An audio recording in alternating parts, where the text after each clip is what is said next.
And we can answer any question either Facebook Live or live on the station, however you want to send your questions. You just send your questions right on over. So we're going to make the announcement. You know, I always make an announcement. And the announcement, as you know, is that we are collecting donations for our holiday event, which is our 12th year of doing this. WBNC Breaking Chains Radio, along with La Gitana, every year has been doing this for 12 amazing years. And for 12 years, we give so many toys and blankets and food and coats and anything that any family needs, we are able to give. So we want you to, again, donate an unwrapped toy, canned foods, blankets, coats, whatever you can donate, you donate. You can bring it here to the Prestigious Properties office located at 12 East High Street in Glassboro, New Jersey. You can call me 856-676-4046 for more information, or if you need me to go and pick it up for you, you just let me know. Hello, everyone on the page. Rodrigo, Bruce, Michelle, and everybody else. I will wave to everybody in a minute. But for now, let's start the show, because today we cannot let this man just go out of our hands without answering your questions. And you know that I want you to ask questions because I want you to get prepared to get into that house that you've been wanting, that you've been eyeballing all this time. I know you on page. You're eyeballing something and y'all want it. This is the guy that's going to get it to you. This is the guy, I'm telling you. James Butz is a loan originator at Envoy Mortgage. He entered the mortgage industry in 2002. He specializes in first-time home buyers. Did you hear me? First-time home buyers. Flip transactions, renovations, and managing residential real estate rental properties. Needless to say, what James hasn't done, I don't know. We'll ask him in a minute. There are no situations that scare him. So listen, bring it on. Bring it on. He's ready for you. He loves to help others attain the American dream of home ownership. And let me tell you that he has helped many of my clients achieve that dream. And I welcome him with open arms because he was the first lender that I worked with. And he helped my son get into his house, and I will never ever forget that. So thank you, Jim, for coming with us. Thank you for having me. So Jim, tell us about you before we start about your business. So I am a lifelong resident of South Jersey. Went to Sterling High School, moved from Laurel Springs down to Franklin Township 17 years ago. Love dealing with I guess I call them, if you speak regularly, I like dealing with the dirtier clients, you know? The boardroom clients and the 700 credit scores, anybody can do them, and they're never really as appreciative as the people who come to you with a 527 credit score with no hope really of buying a home, and you can help them repair their credit and make their dreams come true. And, the closings with the people that accomplished something that they had given up on, or that they didn't think was a possibility, or that other people have told them that they couldn't do, are the ones that feel the best when you're there. Oh, you know what I mean? It's an amazing feeling. It is. And it actually, it's a really long story, but I was technically out of the mortgage industry didn't happen, but I put my notice in and I accepted a job at another company because I had never done purchases before. I had always done refinances, and I did a refinance for a purchase for a friend of mine, and they were so appreciative at the closing. They were like in tears, and they thanked me a bunch of times, and I talked to my wife at the time, and I said, I don't think I'm going to take that job that I already signed the commitment to do. I think I'm going to stay in the mortgage industry. I'm just going to stop focusing on refinances, and I'm going to start focusing on purchases and really put my effort to people that probably don't qualify. And there tends to be a financial incentive, of course, in this business. So the natural instinct for most people is to go for the low-hanging fruit and to go for the easier ones. And that's just not my nature. I would rather deal with people that are the underdogs, that are the ones that don't look great on paper sometimes, and they all have a story. And you know, I don't come from money, and my mom was a single mom. We worked hard our whole lives. I've been working full time since I was 13 years old, so I really appreciate the blue collar person, and I don't look at credit issues as a judgment thing or as they're a bad person thing. Like, people just have trouble. People just have issues. That's right. You know, and the need for structure, the need for home is always there. You know, and that's one of the basic, you know, needs of lifestyle, is to have a roof over your head. Oh, man. So if you can find people that really, really need you, that's where I'm at. And sometimes, you know, the loan amounts might be $85,000. Yes. Sometimes they might drive me crazy, and you know, the harder ones are definitely harder to work on. But in the end, when it's all done, like, those are the people that I want to hug at the closing table. You know, and those it's are a the people great I wanna work feeling. with. Yeah. Man, I know. Especially, I mean, like, I've had a bunch of people like break down in tears at closing. So it's like, it doesn't really matter how many times I want to pull my hair out. It doesn't really matter how many times I cursed and hung up the phone and whatever, you know, or hung up the phone and cursed. Yes. It would work the other way around.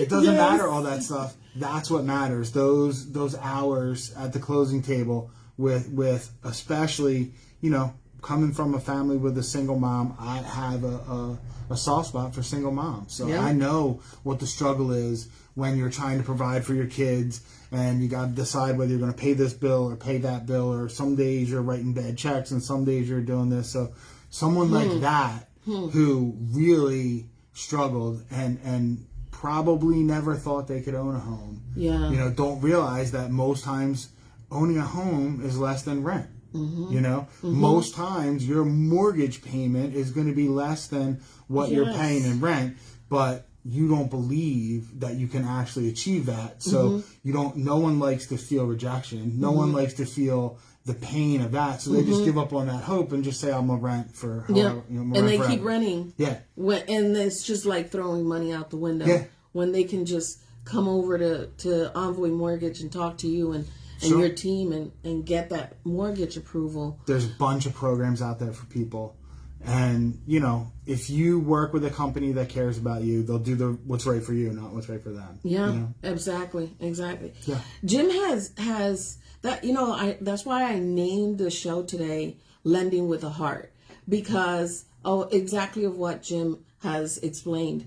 He goes for those that are the ones that are, oh my God, I can't get this house. I just can't. I can't afford it. You know, mortgage is going to be out of control. I can't do that.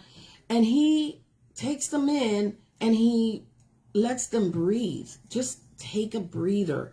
Just let him do what he needs to do his magic so that you can achieve that dream home that you've been wanting. But unless you take that first step, you're going to forever wonder, I wonder if I could have gotten that home. Yeah, and it's one of my pet peeves. It's a major downfall in our education system. We don't teach our children anything like that in school.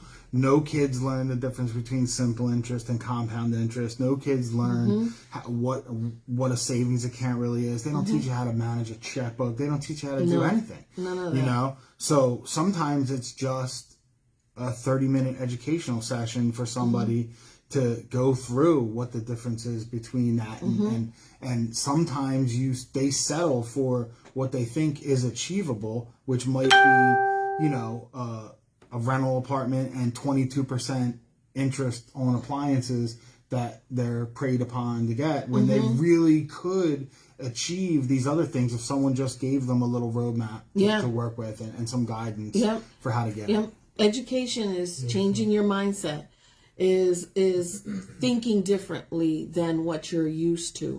You know, we're raised, especially in the Latino community, we are raised very differently, and so we don't think about home ownership because we think, oh, it's for everybody but us. Yeah, sure. And so having our own home seems like a very distant dream. Sure. So coming to you and telling you, hey, I don't know the process. Yeah. Can you explain it to me? Can you teach me what I need to do? What papers do you need from me? Do I need a whole lot of money for a closing? Because that's what scares a lot of people. Yeah, that's what the biggest misconception is, that you need 20% down plus $10,000 to buy a home. And Scary. It's just not the case, Right. Especially in New Jersey, especially in Gloucester County, Cumberland County, Salem County. You don't need 20% down. There's a lot of times where you can do 0% down. We have a question. We have a question? Yes. I love it. One of the viewers want to know, how can they get in touch with you? My phone number is 856-571-1857. Hold on 1 second. He's looking for a pen right now. Yeah. And Michelle, how are you? How's Daddy? Big kisses to you and Daddy. Say it one more. My number is 856-571-1857. You can find me on One more time. Yep. 856-571-1857. 571. 1857.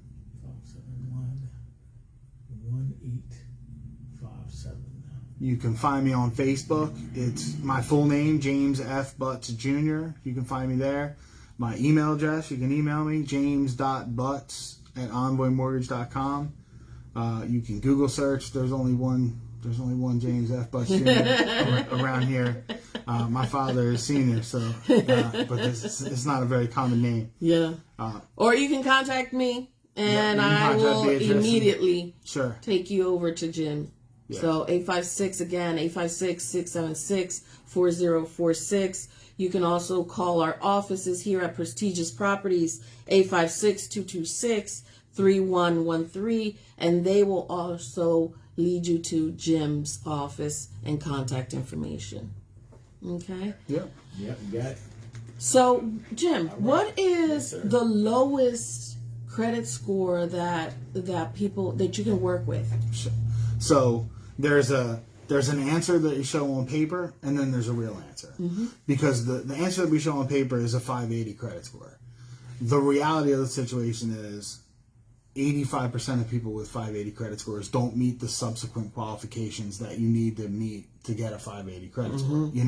So if you have delinquent credit resulting in collections and charge-offs and judgments in the last 12 months, that wouldn't qualify for that. Right. So most people with a 580 credit score are going to have those things. Okay. So technically, if you just have a 580 credit score and a bunch of credit card debt, but you paid your bills on time, you're just overextended, then you can qualify. The real number that we start to see them the underwriters not looking at it with a magnifying glass is 620. Okay. And most times I have simulation software where when you apply for a mortgage, it gives you your credit score, and then it gives you a number in brackets. And the number in brackets is the positive adjustment that you could get through making moves on your credit. So it'll say you're a 587 credit score, and it might say plus 63. So that means that you have 63 points that are attainable on your credit if you make certain moves. Yeah. So the simulation software that I have will spit it out and say, do A and you'll get 13 points. Do B and you'll get 10 points. Do C. And then there's also some other software that we have that goes a little deeper, because the simulation software won't say, get that collection deleted off of her credit, and you'll get 50 points. It's a little game that you play with collection agents. Collection agents buy debt for 5 cents on the dollar. So if you call them up and say, listen, I'll pay the collection in full if you give me a letter to delete this off my credit permanently, that would jack your credit up like 65 points if that collection was deleted. Right. Not satisfied, deleted. Deleted. Yep. The other caveat to that is collection agencies are paid based on commission, just like any other company, and they're tiered, so every month they get more bonuses. So if you got a collection that you need to get off your credit report, and you call them on the 29th of the month, they're right up against it with their bonuses that they're getting, they're much more likely to play ball with you. They're much more likely to do the things that you want them to do on the 29th than they're going to do on the 5th. Yeah, So see? sometimes we got to wait a little bit. Sometimes you call them up on the 7th of the month and they say no. You call them up on the 30th and all they need is $550 more to get to their next bonus level. They're going to take it and they're going to delete it off your credit. It's not so clean cut. You have to call Jim to be able to get that, because a lot of people go through Credit Karma and they see their numbers and they're like, yeah, no, we don't qualify. Yeah. You don't know that. You got to come to Jim and let him run that score, because it's a different score, isn't it? It's always. Credit Karma is both the most awesome thing and the most horrible thing at the same time. So what people need to understand is Credit Karma is a business and they're in place to make you buy things. That's what they're there for. They don't charge you for anything. They're not saints. They're not doing it as a favor. They want you to buy things. So when you notice, when you open up your Credit Karma account and you access it, you'll constantly get offers for them. So when you get your credit pulled from somebody, a lender, it drops your score like 5 points, 6 points. Credit Karma tells you your score goes down 80 points.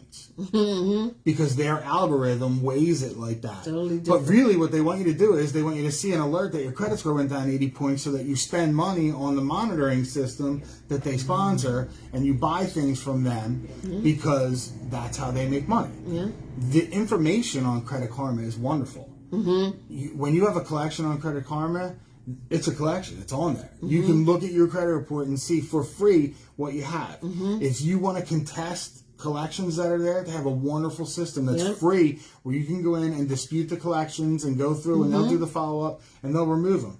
Awesome. If they tell you got a 650 credit score, you probably don't have a 650 credit score. It might be 620 or it might be 700, but it's probably not 650. No. They also don't tell you that their scoring system is completely different than the FICO. Credit Karma goes up to 1100, FICO goes to 850. So if you have a 770 credit score on Credit Karma, that might only be a 675 credit score on a FICO number. So I love Credit Karma for the fact that The details, the they're information. free, and a lot of people that are struggling to fix their credit and get involved. It also is a way for someone who has not been involved in their financial wellness to start to get involved in it without putting a bunch of money out. I do work with credit repair companies. I do work with people that are professionals, kind of like when you get a traffic ticket. If you go to court by yourself, you're probably not going to get the best outcome. You're probably going to get some points. You know, you can, of course, you can represent yourself if you want to. It's the law that you can. But we all know when you walk in with an attorney, you get a much better outcome than if you try to do it yourself. You know? Absolutely. So for people with real credit challenges, I have a couple trusted partners that I send them to, and that's if you have especially improper reporting stuff. You know, medical collections and doctor's offices with insurance stuff. You went to the doctors, you gave them your $50 copay. They told you it was $1,000. You gave them $250 for your co-insurance. It wound up being $350. Now there's a $100 collection on your credit. Now they go here and that. So that kind of stuff is really difficult for someone who works a full-time job, for someone who's already struggling to get by in life and they don't have a bunch of extra time to spend 14 hours, 20 hours calling these people who aren't nice on the phone, who don't want to talk to you anyway, who aren't looking to help you out. Something like that, I normally refer out to a credit repair company because you don't have $35 to invest on fixing your credit, even though that's what it takes, and that would really benefit you. So. And it's a big plus, Question. When you said about asking a collection agency to send you a letter for it to be removed, now, should you pay it? And because see, some so I want an email. That's a good one. I want an email back from the account rep that I'm speaking to that says, we have agreed that if you pay the full balance of $550, we will send you a letter to delete that, for you to forward on to the 3 bureaus to delete that from your credit profile. Because if they take your money after they give you a letter, now they got a legal breach thing, and they don't want, collection agents don't want that kind of trouble. So I would never ever pay it and then ask for the deletion letter, because that's not going to happen. They've already got their money. They've already done what they have to do. They're not going to help you. So you make the agreement. You get written proof that you made the agreement, and then you follow through on the agreement. And then you pay for it. Yeah. Someone says, Jim, will you be able to help guide the client to achieve a better score by telling them what needs to be paid off or done so they can plan to buy in the near future if their score is not where it needs to be? Sure. That's part of what we do.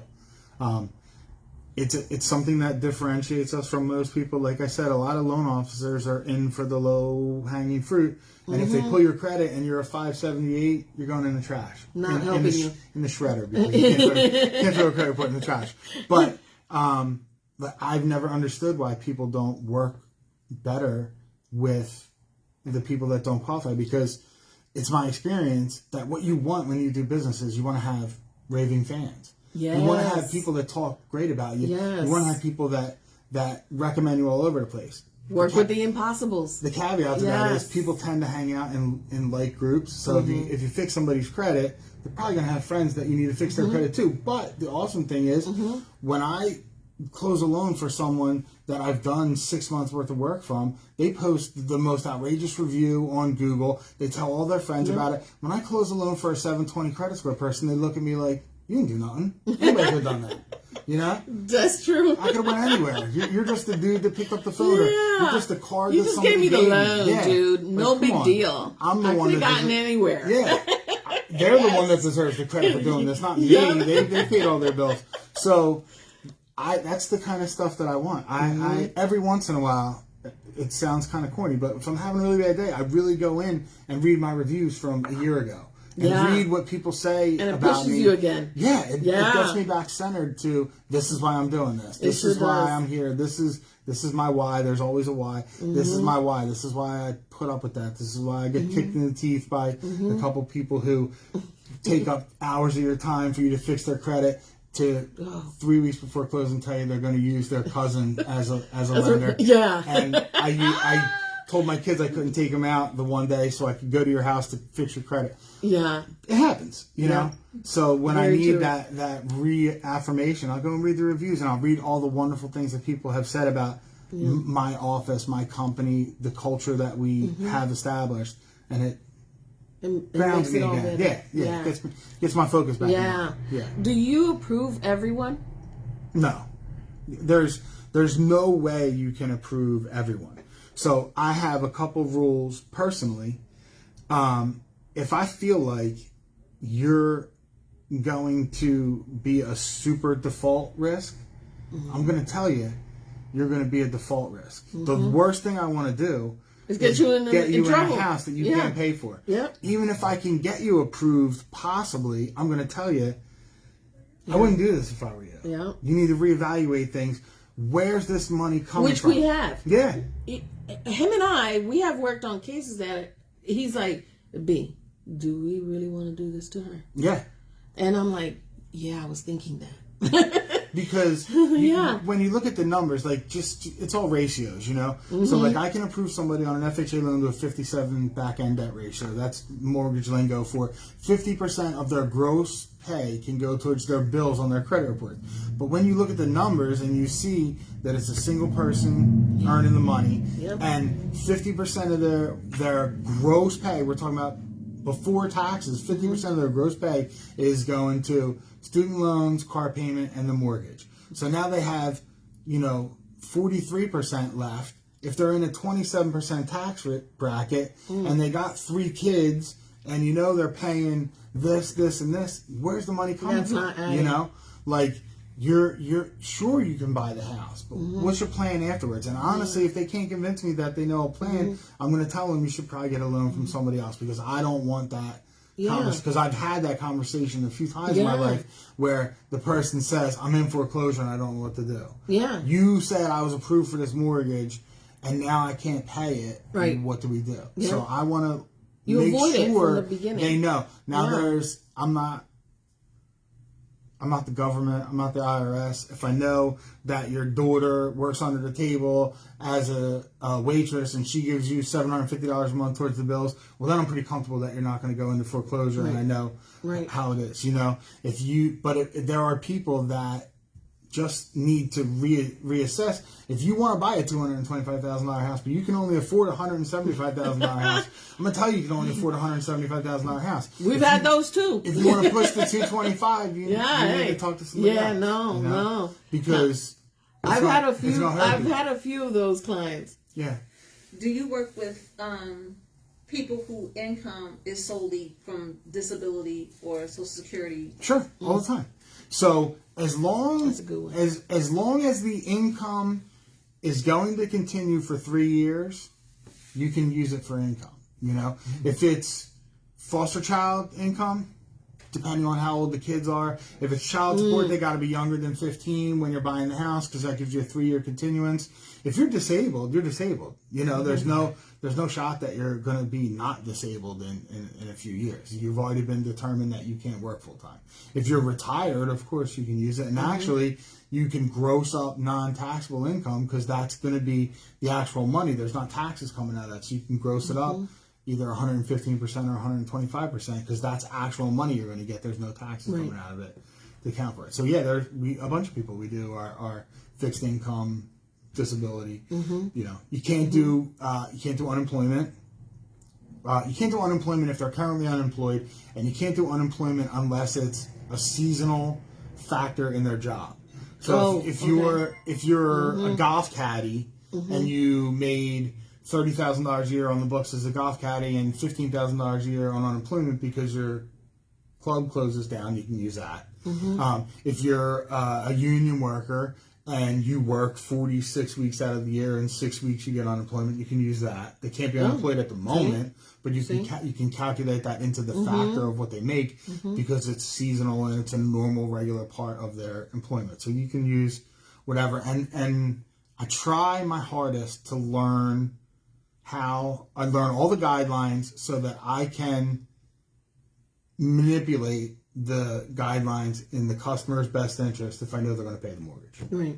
Whatever I can do to make them there, because there's always things. You can always get a non-occupying co-borrower if I know you're going to pay the mortgage. I don't want your uncle going on the mortgage if I know 3 months from now you ain't going to pay the mortgage. That doesn't and help both anybody. of you are not going to be on the right track. Sure. So if there's like hey, listen, it happens. My husband is a 527 credit score. He makes $80,000 a year. Our kid got hurt in a car accident. We had $60,000 in medical debts. We can't fix his credit. He's the main earner. I make $50,000 a year. What can we do? Okay, well let's get your dad to co-sign. We can combine the incomes together. Your husband doesn't have to be a part of anything. Now, of course, I know you're going to pay the mortgage, so sure we can do that. There's always ways. That's exactly how my husband and I got the house, because I don't have any credit. He has credit, but I was getting paid more than he was, so we used his credit and my money, and that's how we got approved. Sure. So there's different ways of doing this. You just have to reach out. Take that one step. That's all you got to do. Take that one step and either call Jim directly, call me, and I will get you in contact with Jim. Because if you come to me first, the first thing that I'm going to ask you is, do you have a pre-approval letter? Because, and I'll tell you why, because he's already laughing. And he knows this is a stickler for me. I don't want to take you to see a $300,000 house and then come to know later on when you get pre-approved that you can't even afford that house, is number one. Number two, I don't want to take you around town and you keep telling me, I'll do it later. I'll do it later. I'll do it later. And when you get to I do it later, you don't get approved at all. We just went through 50 down houses and you can't buy any of them.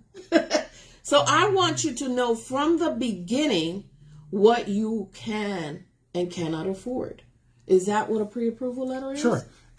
you work with my ex-wife. We're still awesome friends. And when she got into the business, because she was going to be supporting herself. And I had been in this business for 15 years at the time. So I kind of helped mentor her. I had her work with Michelle because I knew Michelle was awesome at mentoring people. So that was one of the things that I had to get in her head. Like, I know you want to be nice, but you can't take people out looking at properties without a pre-approval because you're 100% commission employee. People don't understand that. No. You know, like I don't get paid unless your loan closes.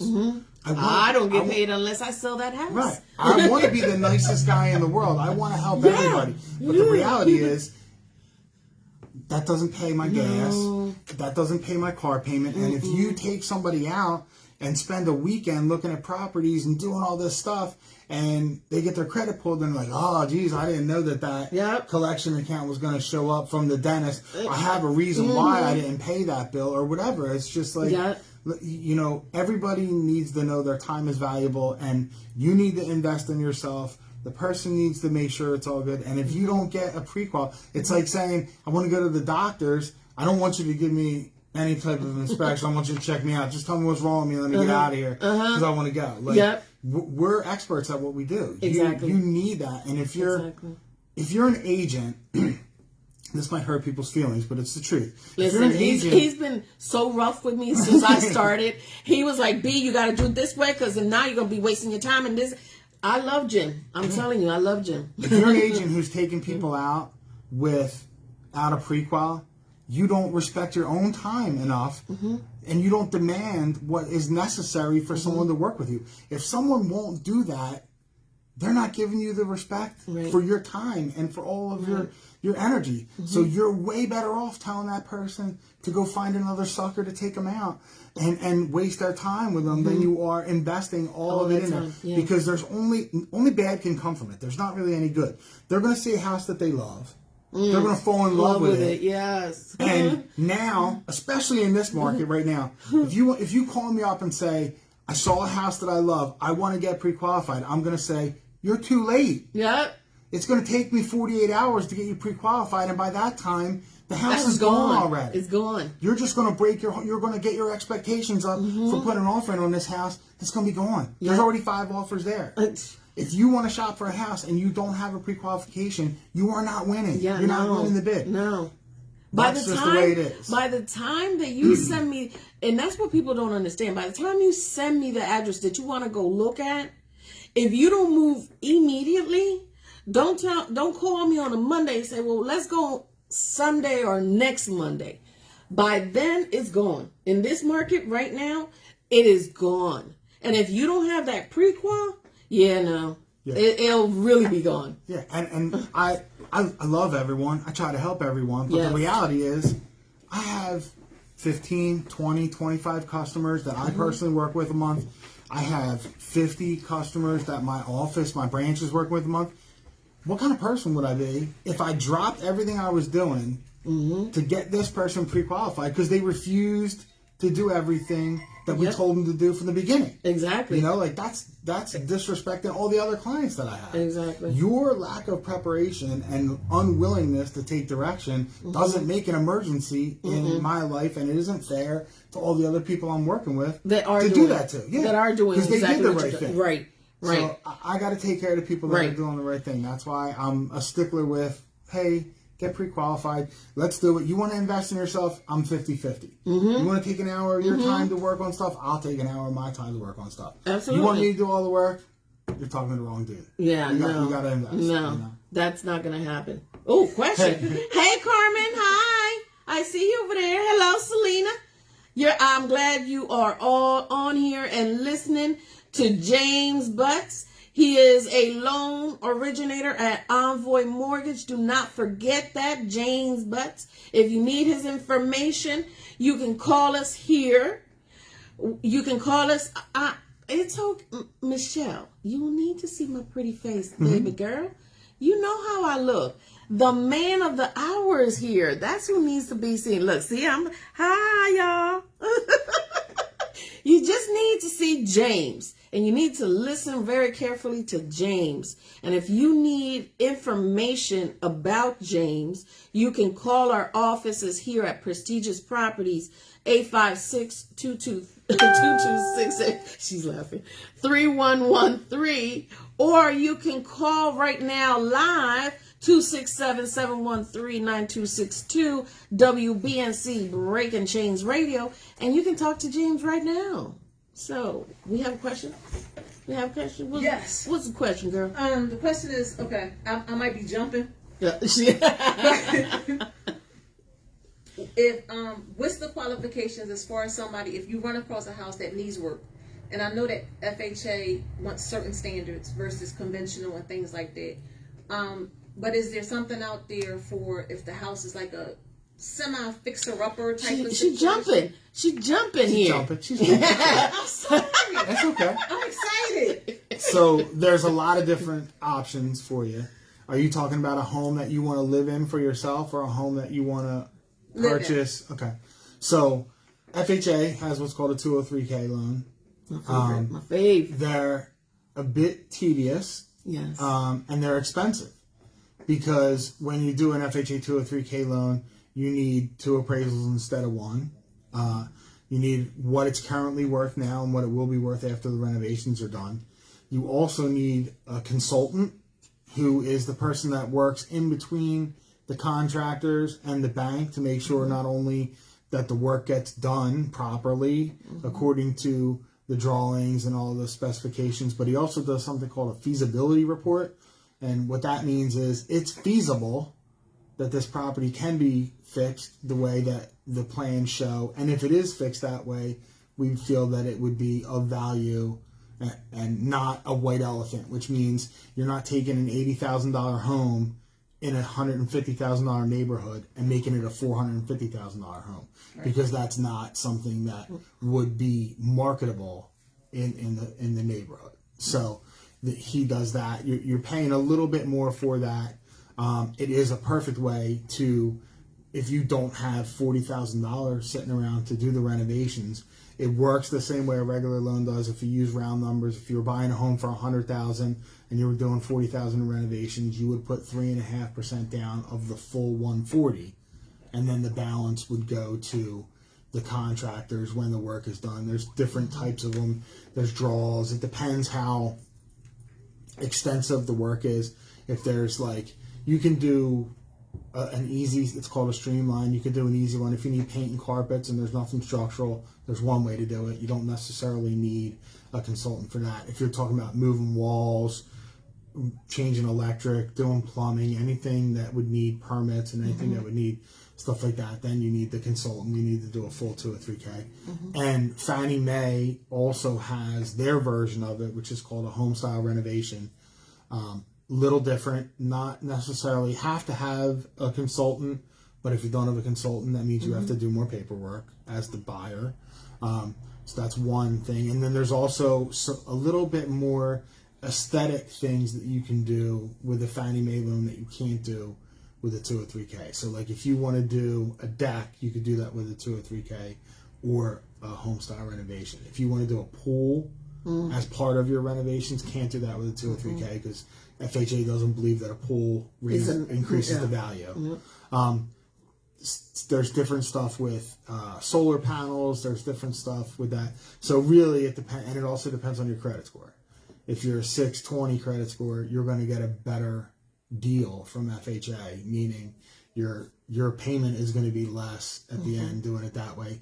If you're conventional and you're only putting down 5%, your mortgage insurance is based off your credit score. So if you're a 620 credit score with conventional mortgage insurance, it's going to be twice as much as the FHA mortgage insurance. So each individual person, we would do all the work for, break it all out and say, hey, look, this is the way I would go. If I were you, I would, take this. But there's definitely options for that, without a doubt. So if you're an investor, what type of loan would be beneficial for you? So there's two different types of investors, and the answer would be different for each one.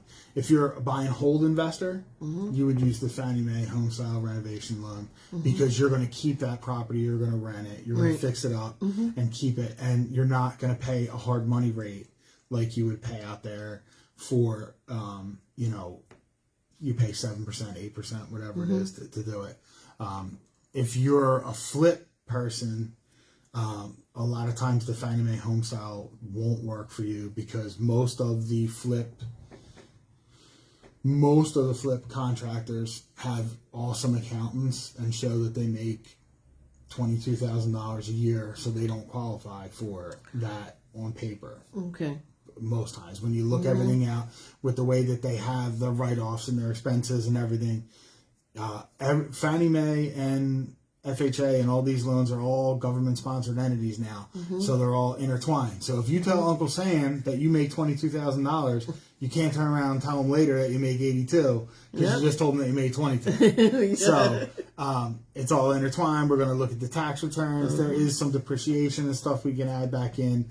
Most of those fix and flip ones do not something that I do, but I would refer them to someone who does, the hard money fix and flip loans where you put down 5% and they give you the renovation money and the acquisition money.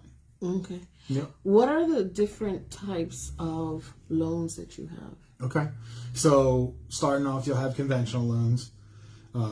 Those are, there's like old school definitions that most realtors that have been in the business for 15 years think, and then there's like now the current day stuff. So conventional loans tend to be for people that have better credit scores, like we just discussed for FHA. Right. If you're a 620 credit score, in the eyes of the conventional lender, you're a higher risk. It's just buckets. It's not personal. They just look at numbers. Someone with a 620 credit score putting down 5% has this number as a default ratio. Not you, but the 1,000 other people that you're in your position. This percentage of people have defaulted. So every single rate, every single program is based on the probability or likelihood that loan defaults. That's where they come into it. When you're paying mortgage insurance, that's what it is. FHA mortgage insurance is a government-sponsored thing, so they give everyone the same mortgage insurance. That's a HUD thing. Okay. If you put down 3.5% and you're a 720 credit score, 3.5%, and you're a 620 credit score, your mortgage insurance is the same for FHA. So that gives the lower credit score person an advantage to buying the home. So you go conventional. If you're putting 20% down, you want to go with a conventional loan because that has no mortgage insurance. FHA, no matter what, if you're putting 50% down, you still have mortgage insurance. There's always mortgage insurance on an FHA loan. If you put more than 10% down at closing, it's less mortgage insurance and it goes away. If you put 3.5% down, your FHA mortgage insurance never goes away. Never, ever, ever. Don't let anybody tell you any different. 3.5% down, your mortgage insurance stays on for the life of the loan. Sometimes there's needs where you have to do an FHA loan because FHA is more flexible. Conventional is more particular about their debt to income ratio. Back end ratio numbers. If your ratios are high, you might have to go FHA. Even if you're putting down 10% and you're a high credit score, you might have to do that.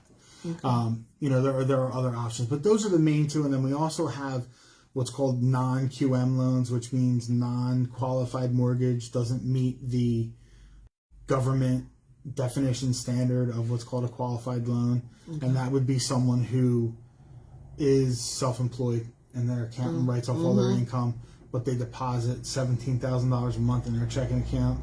We can do a bank statement loan for them, and they will take all the deposits that you put into your account, calculate that out, and that's your income. You have to put 20% down for most of them. Sometimes you can do 10% down, but it's it's similar to the subprime mortgage, the non-prime mortgages that were offered. Subprime's a dirty word; you can't say that. But it's the other options for someone who can't qualify for a bank loan. And I will say with that one is that it reminds me of the one that we had that didn't go through. When you come to a lender, make sure that you come with the truth is number one.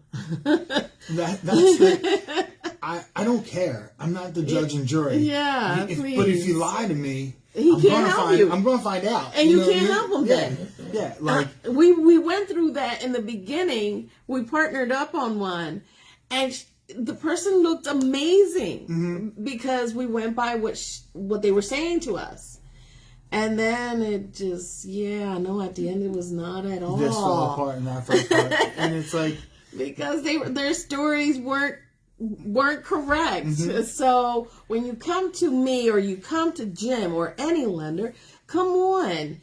Tell us what the reality is, because that's the only way that we're going to be able to help you accurately. Yeah, I like to refer to it as I'm the defense attorney. Yes. And the underwriter is the judge. If you don't tell the defense attorney the truth, oh man, you're dead at the underwriter. And a lot of times, if someone doesn't tell me the truth, like, oh, I have this money, I have this and that, and I've had people send me bank statements where it was like folded over at the top, and I'll ask them a question and say, oh, it was just something that I had, it was stapled, so I had to take a picture of it, it's there.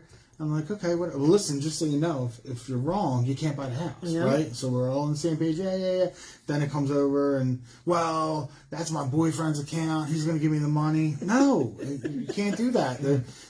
Your boyfriend has nothing to do with you in the eyes of the underwriter. If you're married, we can talk about it, but if it's your boyfriend, it doesn't matter. Exactly. If it's your uncle, it's got to be your uncle. It can't be your next door neighbor you've called Uncle Tony for your whole life. It's got to be your uncle. You know, you have to tell me the truth. And if like people think that, oh, I got $50,000 deposited in my bank account. Where's it from? Oh, I had a law settlement. Okay, that's fair. You can do that. I just need the paper trail that shows the law settlement coming in, and we're good. Right. Well, I got a law settlement 5 years ago. I lent money to my cousin. He paid me back. Now in cash, I took the $50,000 to the bank and put it in. No, can't work. That's not the story that we talked about. You know, and so I tell people all the time, like, I'm not the police. I'm not the IRS. You have to tell me the truth, because if you don't, it's gonna come out. Exactly. And you don't want it to come out 10 days before closing when everybody's lives are on the line. Your U-Haul's almost packed up. Your seller's counting on you to sell. Everybody's done all this. You spent money on appraisals and inspections and everything, and now I got to call you and tell you you're denied because you weren't truthful with it. Exactly. Don't do that. Yeah. So there's a question. I think a lot of people get caught up on the 20% standard down payment for the conventional mortgage. What qualifies someone to put less than 20%? So FHA doesn't matter. You know, you don't have to be a first-time home buyer. Anybody can do an FHA loan. Okay. If you have a 620 credit score, pretty much. I mean, of course, we'd have to do the debt to income and all that stuff, but 620 credit score, you're going to qualify for FHA. Fannie Mae has options where you can only put 3% down. And then USDA, which we didn't talk about at all, depending on the area that you live in, if it's classified as rural, which some of Gloucester County is, not much of Camden County, but not much of Burlington County either, but Gloucester County, Cumberland County, Salem County, you can put nothing down. You know, they're a little more strict with their debt to income ratios. There's income limits as far as that goes to qualify, but you can put nothing down. You can actually, it's tough in this market, but you can actually have the seller pay all your closing costs. You can put $1,000 down for an earnest money deposit and get the $1,000 back at closing if you do a USDA loan or have the seller pay your closing costs. You can literally get a house with no money out if you're open to living in the areas, and it's not like, and it's only certain areas. It's not crazy. I mean, like Mantua is USDA approved, and Paulsboro and Billingsport and a lot of other places there. It's not like Camden City. That's the opposite actually. It goes by population. There's like Vineland's not, but some of the smaller towns around Vineland, Rosenhaven, and some of those other ones, Buena Vista, they are USDA. Qualified. And there's a map and a website that you can go to and look up properties to see if they're USDA eligible.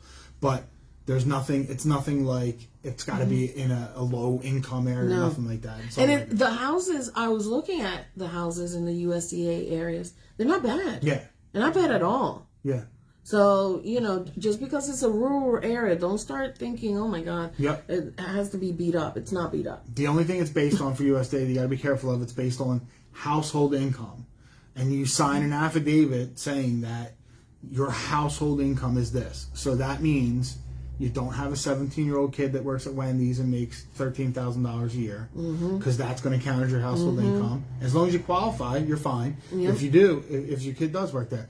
But I've had it happen where they sign an affidavit saying that the household income is this, and then somehow they discover that both of their parents live with them, both of their parents get retirement money, both of their parents get Social Security, and now they make $60,000 a year, which is fine. Now when you put the whole household income in, now they're at $80,000 and they're not fine. So it's just a little bit of digging we gotta do. You got a question? Are you just New Jersey lending? Personally, I am New Jersey, Pennsylvania, Delaware, Maryland, Florida, California, Texas, a couple others. My company is 42 states. So it really depends where it is. If I get a state that I'm not licensed in, because I'm the branch manager, I have a network of branch managers that I can refer the loan over to, and they don't want to disappoint me, so they're going to work really hard, and we do the same thing for them. If they're in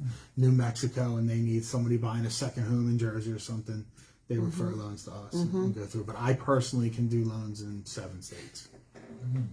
Most of the surrounding area. Yeah. That's connected to us. Yeah. Now you know why I go to Jim. Jeez. Because my clients, they need Jim. I think I'm supposed to, by law, say my NMLS number. I probably should have said that first. My NMLS number is 9258. And so, to make me feel like an old dinosaur, that means that I was the 258th number given by the NMLS when it became, because it starts with 9,000 when you're an individual user. So I'm 9258, and one of the guys that works for me is 136547713 or something like that. He's 9 digits long, so that's how many loan officers have come after I've gone in there and got my number. So whenever I give my number, they're like, and I'm like 9258. And they're like, and I'm like, no, that's it. It's just 4 digits. That's and it. Like, what? I never seen a 4-digit NMLS. I'm like, yeah, that's because I'm old and I've been doing this for a long time. Yes. What's a gift? A gift. So a gift is a documentable money in a transaction.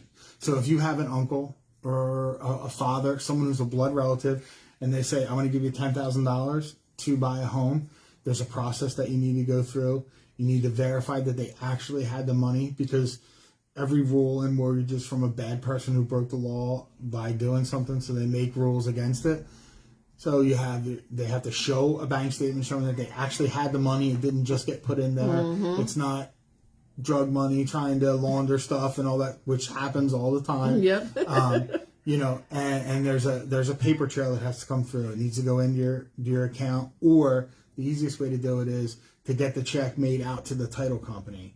So that way there's no other bank. You just need to prove that the donor had the ability to give you the gift, and they hold the check made out to the title company and bring it to closing.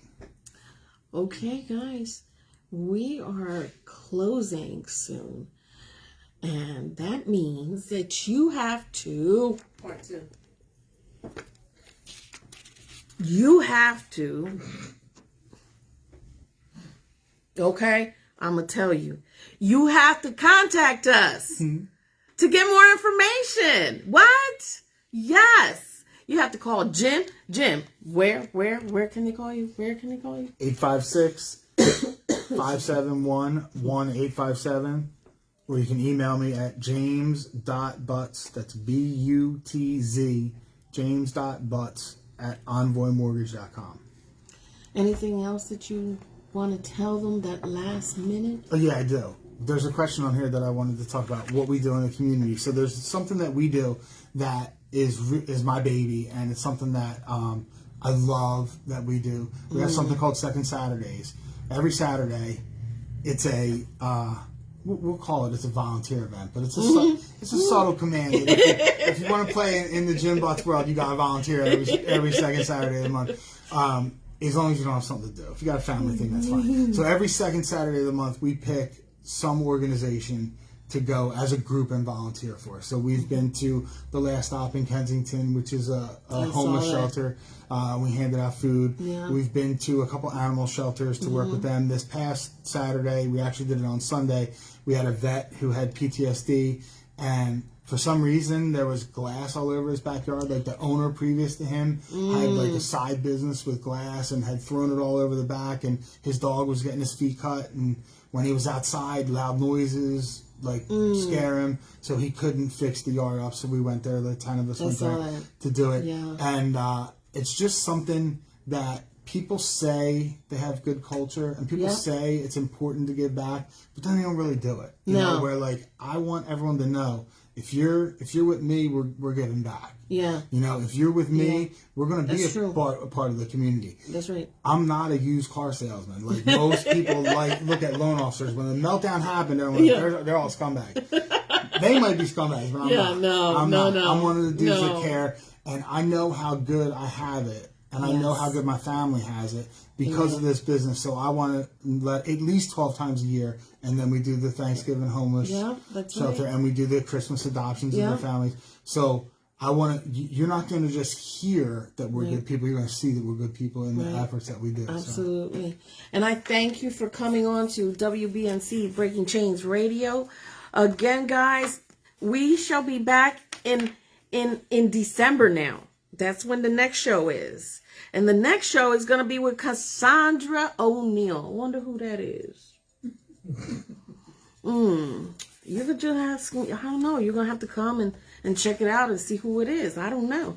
But until then, you can call 856-226-3113 here at Prestigious Properties, or you can call me at 856-676-4046, and I will get you in contact with Cassandra that you don't know, but you're going to know, and you're going to get in contact with Jim. So I love you guys. You know La Gitana loves you. You better come back. Bye.